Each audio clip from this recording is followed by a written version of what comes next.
Olá, você está no canal Um Conto por um Ponto. Eu te convido a curtir, a comentar, a compartilhar e se inscrever no nosso canal. Minha infância não foi fácil. Eu apanhava muito da minha mãe e o meu pai não ligava. Na verdade, ele parecia se importar pouco com a gente. E pelo que eu entendia, ele estava se envolvendo com outra pessoa, mesmo sendo casado com a minha mãe. E isso causava muitas brigas entre eles. E decidido a ir embora com a outra, ele pegou as suas coisas e foi embora, sem ao menos me dar um beijo e um abraço. E sem condições de pagar o aluguel, a minha mãe foi pedir abrigo à minha avó. Mas a vovó tinha acabado de se juntar com um homem chamado Gilson. E foi muito difícil para minha mãe convencer a vovó de que não atrapalharíamos o seu casamento. E que também seria somente por alguns dias, até ela conseguir um emprego.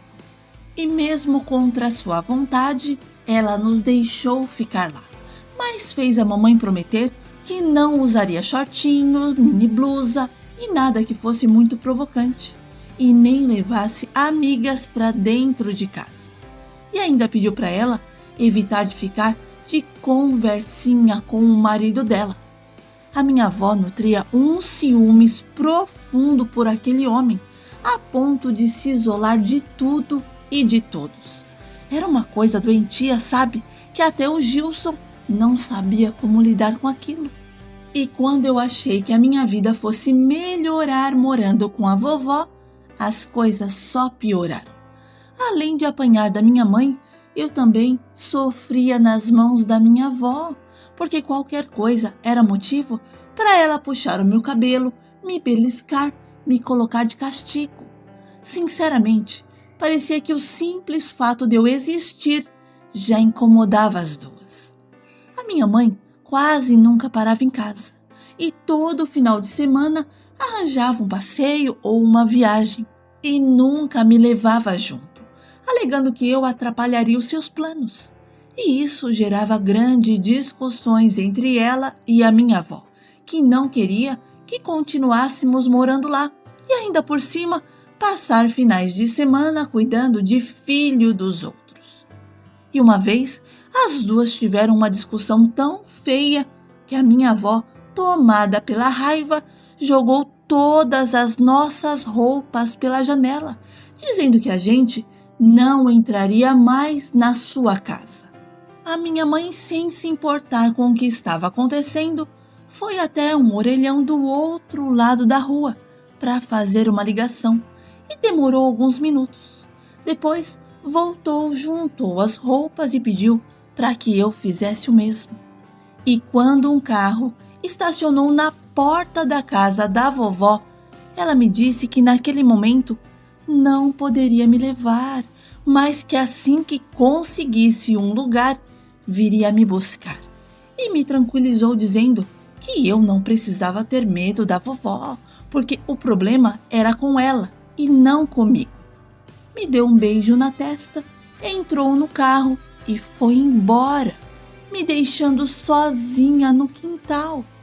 E eu comecei a chorar e só parei quando a minha avó abriu a porta.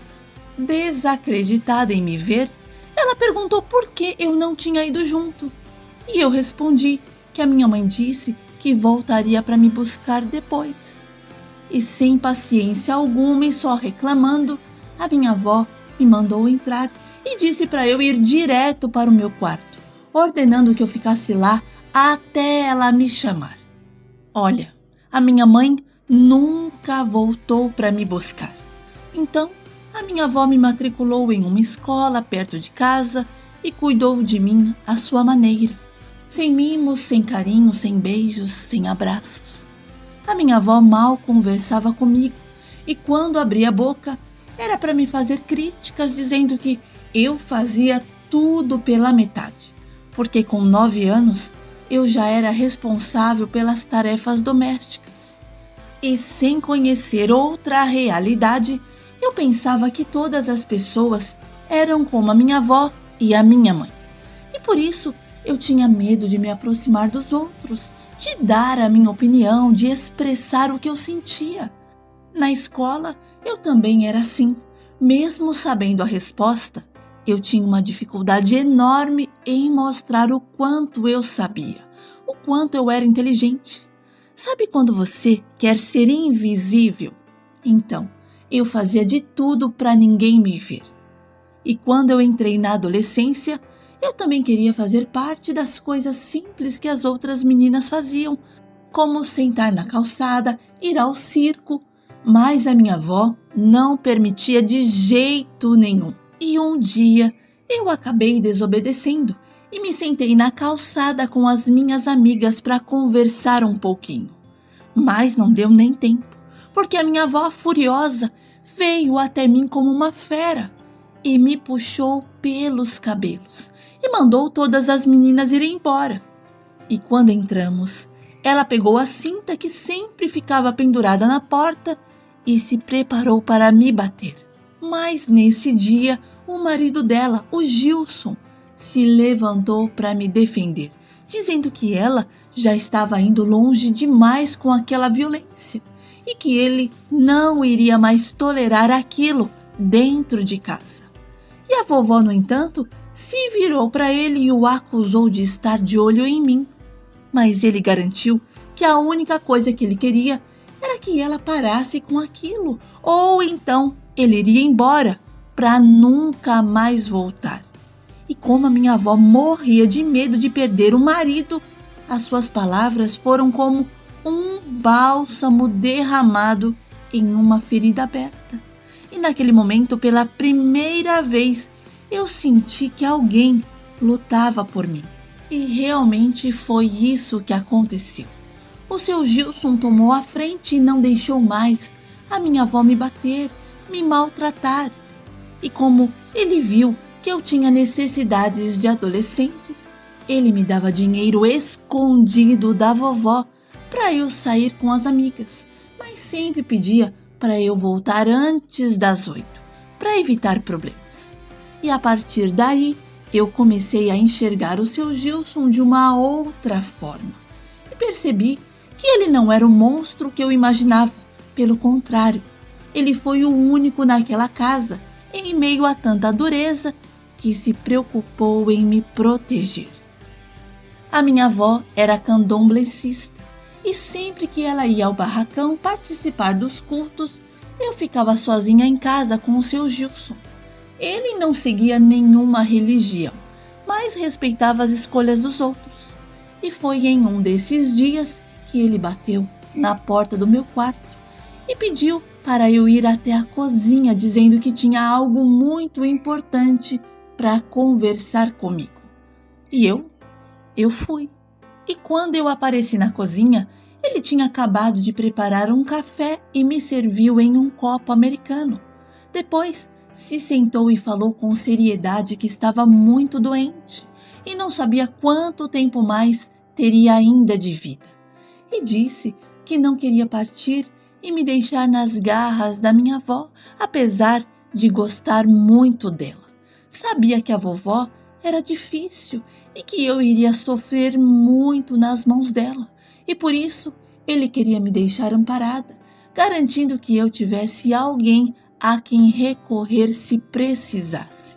O seu Gilson tirou do bolso da calça um papel com o endereço, nome de uma mulher e as rotas para chegar até a casa dela, e me disse que se algo acontecesse com ele, eu não deveria pensar 2 vezes e deveria procurar a Ângela, que iria me receber com muito carinho. E começou a chorar e me pedir perdão por não ter prestado atenção em mim antes, explicando que às vezes achamos que nada de ruim vai acontecer e acabamos focando apenas em nós mesmos, sem nos preocupar com o que está ao nosso redor. E uma coisa ele tinha certeza: a doença o fez olhar além do próprio umbigo e me pediu para não mencionar aquela conversa com a minha avó, dizendo que era um segredo apenas nosso. E nos dias seguintes, o seu Gilson foi enfraquecendo e acabou sendo hospitalizado.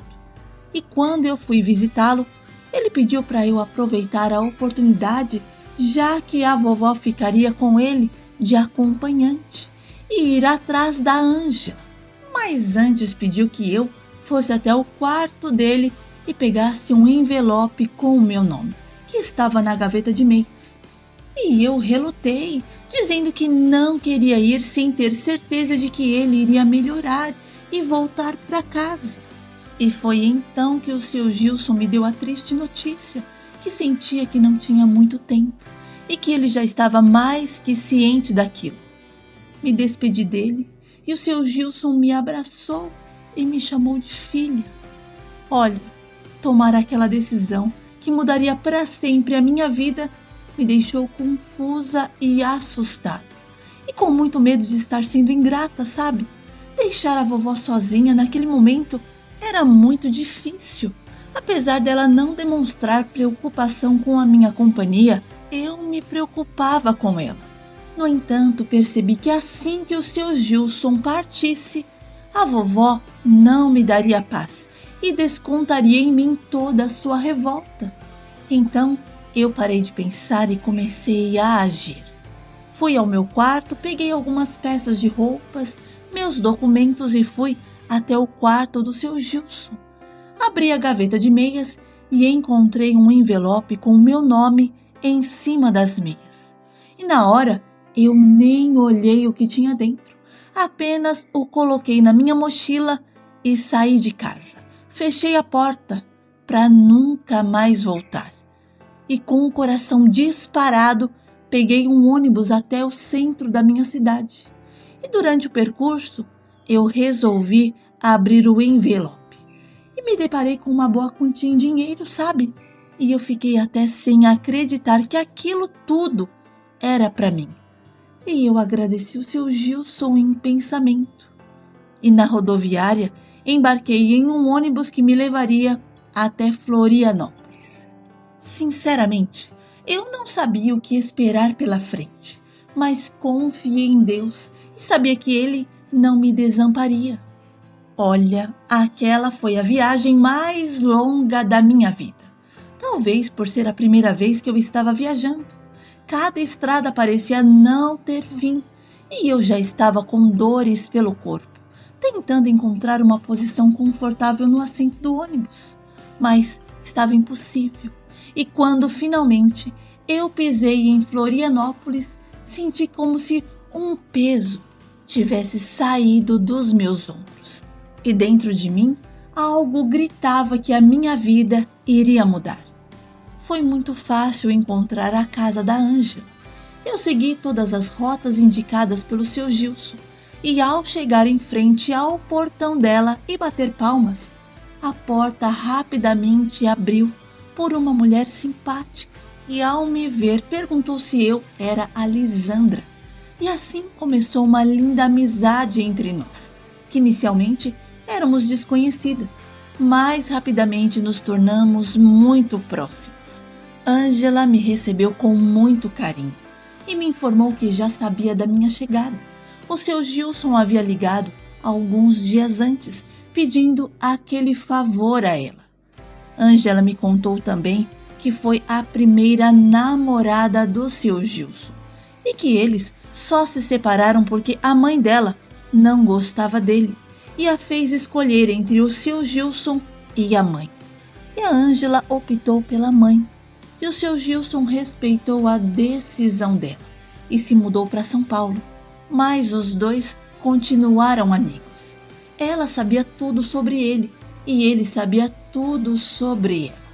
E quando a mãe da Ângela faleceu, o seu Gilson já estava com a vovó. A Ângela afirmou que não achava que valeria a pena viver um amor que envolvesse tirar esse amor de outra pessoa e que o tempo deles já havia passado. E o que restou do sentimento que ela tinha por ele foi uma boa amizade. Essa sim ela levaria no coração para sempre. Ângela me adotou como uma filha e cuidou de mim com muito amor e carinho. Foi com ela que eu aprendi que eu era especial, que as minhas opiniões eram importantes e que eu era inteligente. Ela era uma mulher forte e me ensinou a ser exatamente como ela. Juntas viajamos para vários lugares. Ela me ofereceu oportunidades de estudo, pagou cursos para mim e eu aproveitei cada uma dessas oportunidades ao máximo. Anos mais tarde, Ângela foi abençoada com um amor e pôde viver em vida a alegria de amar e ser amada. Eu também fui abençoada com um marido lindo, bom e apaixonado por mim, que me presenteou com 5 filhos maravilhosos: Vitória Maria, Maria Fernanda, Ana Clara, Maurício e Roberto. Eu nunca mais vi a minha avó, minha mãe e meu pai, e aos poucos as suas imagens foram desaparecendo da minha mente, dando lugar à bondosa imagem da Ângela, que se tornou uma verdadeira mãe para mim.